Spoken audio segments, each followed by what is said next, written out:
এই WhatsApp guys, সবাই কেমন আছেন? আশা করি সবাই ভালো আছেন। তো এই জায়গাটা হচ্ছে ইসামরা। তো আমরা সবাই বন্ধু বান্ধব, ভাই ব্রাদার, ছোট ভাই সবাই মিলে গেছি ঘুরতে। তো তারপরে আমার একটু দোল্লা খাইতে মন চাইলো, পরে আমি দোল্লাতে উঠলাম। আসলে দোল্লা খাইতে আমার খুব ভালো লাগে। তো বন্ধুকে বললাম, বন্ধু তুমি দোল্লা দাও। আহা, আমার যে কি ভালো লাগতেছে, কি যে ফিল! আহা, ওয়েদারটা তো আরো মারাত্মক সিন। তো আমার একটু ভয় লাগতেছিল, তো বন্ধু তো আরো বেশি বেশি করে দোল্লা দিচ্ছে যাতে আমি আরো উপর দিকে উঠি, আরো জোরে দিচ্ছে।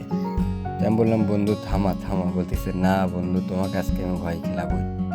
পরে আমি চিল্লাচিল্লি করে কোনোভাবে দোল্লা থেকে নেমে পড়ছি। ও তো আমাকে ভয় খেলাবে। তারপরে আমরা এখানে মাখা খাইতে আসি। আমরা এখানে প্রায় মাঝে মাঝেই মাখা খাই, কারণ মামার মাখাটা অনেক টেস্ট এবং অনেক মজা হয়। তো আমরা সবাই খুব মজা করে খাইতেছি এখানে। তো মাকার কালারটা দেখতেই পাচ্ছেন, অনেক সুন্দর এবং সুস্বাদু খাইতে। তো আপনারা সবাই আসবেন,